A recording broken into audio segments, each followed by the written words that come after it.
सभी भक्तों को राधे राधे। आज हम लोग ब्रज 84 खोज परिक्रमा मार्ग पर स्थित ऐसे पवित्र स्थान पर हैं जिसका नाम सुनते और कहते ही मन में सुख और शांति का अनुभव होता है। जी हाँ, मैं बात कर रहा हूँ गंगोत्री और यमुनोत्री धाम की। जी हाँ, ये सिर्फ उत्तराखंड में ही नहीं, ये ब्रज क्षेत्र में भी ये स्थान विराजमान है और उसी धाम पर हम लोग स्थित हैं और वहीं पर आज हम आपको एक एक चीज से अवगत कराएंगे। ये इतना सुंदर दृश्य है, ये पहाड़ों के ऊपर ये मंदिर विराजमान है। अभी मैं इस वीडियो में मैं आपको इसके चारों ओर की जो भव्यता है, जो यहाँ के जो पहाड़ों का जो दृश्य है, वो सारी चीजें मैं आपको इस वीडियो में दिखाऊंगा। और साथ ही साथ ये इस मंदिर में जो गंगोत्री जी हैं, यमुनोत्री जी हैं, जो गणेश जी का जो पर्वत स्थित है, वो जो पर्वत है वो गणेश जी के आकार का है। नर पर्वत कहाँ पे है, नारायण पर्वत कहाँ पर है, और जो लक्ष्मण झूला का जो मंदिर है वो उसमें कैसे श्री विग्रह विराजमान है, वो सारी चीजें मैं आपको इस वीडियो में बताने वाला हूं। तो आप इस वीडियो का अंत तक बने रहें। जो लोग पहली बार इस चैनल पर हैं वो चैनल को सब्सक्राइब कर ले, बेल आइकन को भी दबा ले, जिससे आपको इस तरह की सारी वीडियो का नोटिफिकेशन सबसे पहले मिल सके। तो अब हम चलते हैं, सबसे पहले जो लक्ष्मण झूला का जो मंदिर है वहां के दर्शन करेंगे, उसके बाद फिर गंगोत्री और यमुनोत्री के मैं आपको दर्शन कराऊंगा। और साथ ही साथ इस मंदिर का जो संपूर्ण जो रहस्य है, संपूर्ण इतिहास है, वो सारी चीजें मैं आपको यहाँ के जो प्रमुख पुजारी जी हैं उनसे मैं बात करने की कोशिश करेंगे और उनसे यहाँ की सारी जानकारी प्राप्त करेंगे। बोलो गंगोत्री मैया की जय। अब हम मंदिर के प्रमुख स्थान पर हैं और ये वहाँ के सेवायत पुजारी जी हैं, इनसे हम लोग बात करेंगे। ये लक्ष्मण झूला का मंदिर है, आप लोग देख पा रहे होंगे कि भगवान श्री लक्ष्मण जी का कैसे श्री विग्रह यहाँ पे विराजमान है। और यहाँ के जो पुजारी जी हैं इन्हीं की देख रेख में ये सारी यहाँ की सेवा की जाती है। यहाँ पे गौशाला भी है, यहाँ पे गौशाला की भी अच्छी देखभाल होती है, सारी चीज़ें यहाँ पे होती हैं। तो महाराज जी राधे राधे। राधे राधे जी, राधे राधे। महाराज जी, हमारे YouTube चैनल के माध्यम से आप ये बताइए कि ये जो स्थान है, इस स्थान का निर्माण कैसे हुआ? जय जय श्री राधे श्याम। देखो, भगवान श्री कृष्ण ने नंद बाबा जसोदा मैया को 4 धाम कराए। क्यों? नंद बाबा जसोदा मैया की कोई संतान नहीं हुई, वो 80 साल के हैगे। उन्होंने भगवान से मनोती मानी, हे भगवान, हमारे आप जैसी संतान प्राप्त हो जाए तो हम 4 धाम की यात्रा करें। तो भगवान ने जन्म लिया। भगवान 5 साल के हुए तो नंद बाबा जसोदा मैया ब्रज 84 कोष की परिक्रमा की तैयारी करने लगी। तो भगवान बोले, हे मैया, आप कहाँ की तैयारी कर रही हो, कहाँ जा रही हो? तो नंद बाबा जसोदा मैया बोले, हे लाला, हमने आपके बारे में 4 धाम की यात्रा बोली है। तो भगवान बोले, हे मैया, मैं ब्रिज में ही दर्शन करा दूंगा 4 धाम के। तो नंद बाबा जसोदा मैया नंदवासियों को भगवान श्री कृष्ण उस जगह पर ले आए जो बद्रीनारायण का मंदिर है। तो नंद बाबा जसोदा मैया बोले, हे लाला, कराओ दर्शन, कहाँ है? तो भगवान बोले, हे मैया, आप आंख बंद कर लो। तो नंद बाबा जसोदा मैया ने आंख बंद करी। भगवान श्री कृष्ण ने एक शिला है गंगा मैया के मंदिर में, उस दान पेटी के बगल में उस शिला पे भगवान खड़े हुए आह्वान किया 4 धामों को। तो भगवान ने बद्रीनारायण भगवान ने दर्शन दिए, रामेश्वर भगवान ने दर्शन दिए, नर भगवान ने दर्शन दिए, उद्धव जी महाराज ने दर्शन दिए। उनके बाद में इस जगह का नाम है लक्ष्मण झूला। इस जगह से लक्ष्मण झूला बोलते हैं। और ये लक्ष्मण जी का मंदिर है, वो नीलकंठ महादेव का मंदिर है। पीछे गंगोत्री धारा, जमुनोत्री धारा, अलकनंदा धारा, नर पर्वत, नारायण पर्वत, देव सरोवर, गणेश पर्वत, पिघली वाणी, चंदन वन, मालती वन, सुगंध शिला। तो भगवान ने यहाँ पर्वत रूप देवी देवताओं के 1.25 लाख पर्वत रूप देवी देवताओं के दर्शन कराए इस जगह पर। केवल 14 कोष के एरिया में करे तपोभूमि है। यहाँ हजारों वर्ष तक के संत महात्मा तपस्या कर रहे हैं। हाल में भी पत्ती और वायु की आहार करके जब तपस्या कर रहे हैं कि 14 कोष के एरिया में गए, तपोवन है ये। फिर चौथा धाम केदारनाथ भगवान के दर्शन कराए, यहाँ से 9 किलोमीटर है। देखो, सतयुग में एक प्रबल नाम के राक्षस हुए, उनने यहाँ तपस्या की 60,000 वर्ष। तो उनको वरदान मिला 1000 कवच और कुंडल। ये वरदान था उनको, कोई भी कवच कुंडल से छिमेगा ब्रिज में वो ही मर जाना चाहिए, ऐसा वरदान ही राक्षस था। तो साधु संत ब्रिजवासियों को सताने लगा वो राक्षस। तो साधु संत ब्रिजवासी नारायण भगवान से पुकार करने लगे। तो नर नारायण और लक्ष्मी जी तीनों प्रकट हुए इस जगह पे। तो नारायण भगवान तपस्या पे बैठ गए, नर भगवान उस राक्षस से युद्ध करने लगे और लक्ष्मी जी डायरेक्ट सेवा में नहीं आई नारायण भगवान की। में क्यों? यहाँ तपस्या कर रहे हैं नारायण भगवान, तपोभूमि है। तो लक्ष्मी जी ने बेरिया को पेड़ का रूप धारण करके जब नारायण भगवान की छाया की है, तो 11,000 वर्ष युद्ध चले और नर भगवान को, राक्षस को जब एक कवच कुंडल टूट पावे और फिर नर भगवान मूर्छित हो जाए, नारायण भगवान उनको जीवित कर दे। तो धीरे धीरे 999 कवच तोड़ दिए उस राक्षस के नर भगवान ने। जब राक्षस को मालूम पड़ गया नर नारायण भगवान प्रकट हो गए इस ब्रिज में, तेरे को छोड़ेंगे नहीं, तू ब्रिज छोड़ के भाग चल। फिर वो ब्रिज छोड़ के सूर्य नारायण भगवान की ओट में जा छुपे। सूर्य नारायण भगवान ने उनकी मुक्ति कर दी। दूसरे युग में करण हुए थे, कवच कुंडल 7 में आए थे, वही राक्षस थे। देखो देव सरोवर पर रघु नाम के ऋषि ने तपस्या की, 60,000 वर्ष तपस्या की। तो भगवान की तपस्या की, कृष्ण भगवान की। तो तपस्या पूरी होने पर भगवान एक शिला पे खड़े हुए, दान पेटी के बगल में शिला है गंगा मैया के मंदिर में, उस शिला पे भगवान खड़े हुए। भगवान ने 3 आवाज मारी, रघु रघु पुकारे थे। तो ऋषि जी बोलना चाह रहे, बोल नहीं पाए। उनका शरीर और वाणी पिघल के गंगोत्री धारा, जमुनोत्री धारा, अलकनंदा धारा, तीनों धाराओं में बह के जो तपत कुंड बद्रीनारायण में है वहाँ जाके गिरा। जब से वो तपस्या कुंड माना गया। क्यों?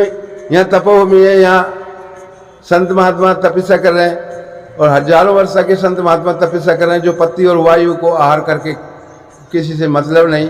यहाँ तपोभूमि है, भगवान स्वयं तपस्या कर रहे हैं। कृष्ण भगवान ने 1 महीना तपस्या की उस शिला पे खड़े होके, जब 4 धाम प्रकट किए। यहाँ तपोभूमि है। देखो यहाँ सभी यात्रियों के दर्शन जो उत्तराखंड नहीं जाता है वो भगवान ने यहीं प्रकट किए हैं। जो यहाँ के दर्शन ही वो मेन चीज़ है, होती है। यहाँ क्यों 4 धाम की यात्रा, ब्रिज की यात्रा, यहाँ दोनों के दर्शन हो रहे हैं। और यहाँ लक्ष्मण झूला है और यहाँ के पुजारी सरजू दास लक्ष्मण झूला आदि बद्री धाम। जय जय श्री राधे श्याम। जी हाँ, ये ऐसा पावन ब्रज धाम है जहाँ पर चारों धाम की यात्रा का फल और ब्रज धाम 84 कोस धाम यात्रा का फल यहाँ पे मिलता है। और ये जो पावन स्थान है वो स्थान, यहाँ पे कोई ट्रस्ट नहीं है, ना ही यहाँ पर कोई कमेटी होती है। यहाँ पे सिर्फ और सिर्फ जो भक्त लोग यहाँ पे आते हैं, जो श्रद्धा से जो यहाँ पे देके जाते हैं, उसी से ही यहाँ की सेवा में कार्य किया जाता है। यहाँ पे गौ सेवा भी होती है, मोर सेवा भी होती है, साधु सेवा भी होती है। और यहाँ पे ऐसे ऐसे साधु हैं जो यहाँ पे यात्री लोग आते हैं, वो भी सेवा यहाँ पे इन्हीं के माध्यम से की जाती है। और यहाँ पे जो साधु जो विराजमान है, जो यहाँ पे रहते हैं, वो ऐसे साधु हैं जो बहुत दुर्लभ हैं, जो विरले हैं। जी हाँ, वो सिर्फ प्रसाद पाने के लिए यहाँ पर आते हैं। सुबह शाम यहाँ प्रसाद पाते हैं, बाकी सुबह से निकल जाते हैं भजन करने के लिए। यहाँ पे हमारे ऐसे संत है जो निकल जाता है, और अगर हमको सौभाग्य मिला हम ऐसे उनके दर्शन भी कराएंगे, तो यहाँ पर वो निकल जाते हैं और बैठ करके एकांत में पर्वत गुफाओं में बैठ करके वो भजन करते हैं और सिर्फ भगवान का चिंतन करते हुए अपना जीवन व्यतीत करते हैं। तो ऐसे संतों के दुर्लभ करना या देखना भी बहुत महत्वपूर्ण है अपने आप में। तो यदि हमारा सौभाग्य हुआ तो हम उनसे बात भी करेंगे, उनके दर्शन भी कराएंगे। तो ये ऐसा पावन स्थान है जहाँ पर आकर के आपका मन जो है प्रसन्न हो जाता है। ये बहुत ही एकांत वाला स्थान है, क्योंकि कहते हैं कि गर्मियों में बहुत गर्मी होती है, लेकिन ये स्थान पर ये ऐसा है कि इस रात में यहाँ पे ठंड हो जाती है। अभी मैं आपको दिखाऊंगा कि चारों तरफ कैसे बड़े बड़े पहाड़ हैं। जैसे हमारे पुजारी जी ने बताया कि यहाँ पे जो भगवान की जो दर्शन है वो किसी मूर्ति में नहीं है, वो पहाड़ के स्वरूप में ही यहाँ पे दर्शन विद्यमान है। तो ऐसे यहाँ पे ये स्थान है जहाँ पे पर्वत के रूप में दर्शन विराजमान है। तो ऐसे आप लोग के लिए दर्शन कीजिए। और बाकी पीछे हम आपको इसके बाद हमको गंगोत्री और यमुनोत्री के भी आपको दर्शन कराते हैं। तो चलिए अब हम चलते हैं यहाँ से। ये देखिए ये कितना सुंदर भव्य नजारा है, यहाँ पर आप लोग देख रहे होंगे। ये देखिए कितना सुंदर ये दृश्य है। आप जरा बताइए यहाँ भक्तों की यहाँ पे क्या क्या लीलाएं हैं। सामने जो कुटिया दिख रही है वहाँ देव सरोवर है। सामने जो कुटिया दिख रही है वहाँ देव सरोवर है। इसका महत्व क्या है? जो कार्तिक मास आता है, 1 महीना 33 करोड़ देवी देवता स्नान करते हैं 1 महीना कार्तिक महीना में। उसी में से गंगोत्री धारा आई है, उधर साइड की जो रास्ता दिख रहा, और ऐसे घूम के पीछे वाली धारा जमुनोत्री धारा आई है, और आगे से घूम के साइड वाली धारा अलकनंदा सरस्वती। भगवान ने 3 धारा प्रकट किए, अलग अलग धाराएं, गंगोत्री, जमुनोत्री, अलकनंदा। इधर का जो पर्वत है नर पर्वत है, अर्जुन तपस्या कर रहे हैं। इधर का जो पर्वत है नारायण पर्वत है, कृष्ण तपस्या कर रहे हैं। और सामने जो देखो ऊपर टॉप पर गणेश पर्वत है, ये गणेश जी का मस्तक है। ये नीचे सूंड आई है पत्थर वाली, ये दोनों पर्वत कान है। ये गणेश पर्वत है, ये भी तपस्या कर रहे हैं। और सामने देखो ये लक्ष्मण रेखा है, लक्ष्मण जी ने रेखा के अच्छी फिर शिला पे तपस्या की। वो शिला 5 फीट लंबी हो हिलती थी, उसी शिला से लक्ष्मण झूला बोले। ये गंगा मैया है।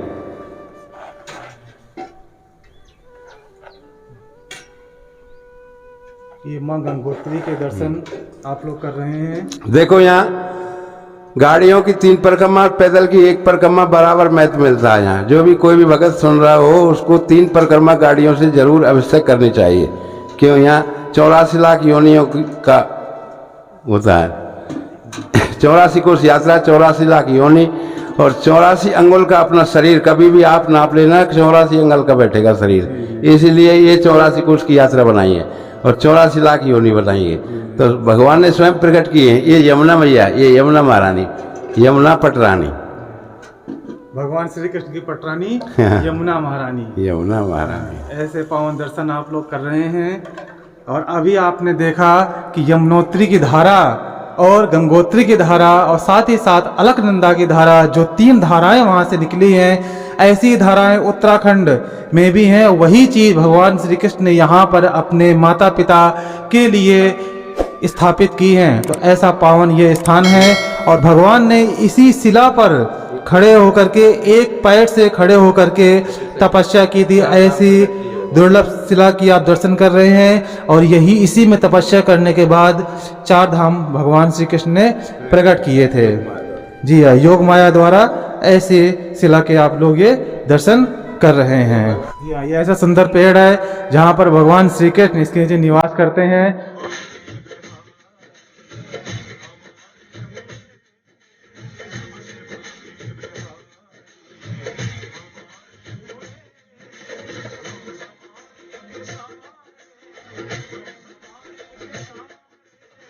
ये लक्ष्मण रेखा है। जी हाँ, जहाँ से गंगोत्री यमुनोत्री निकली हैं उसी रेखा में ये सीधी रेखा, ये लक्ष्मण रेखा के नाम से जानी जाती है और बहुत ही पावन और दुर्लभ दृश्य है। आप लोग जितना भी हम हो सकता है हम आपको इस वीडियो के माध्यम दिखाने की कोशिश कर रहे हैं, क्योंकि इतना अद्भुत और पावन स्थान है कि जो अपने आप में अद्भुत है। Subscribe to my channel and also press this bell icon.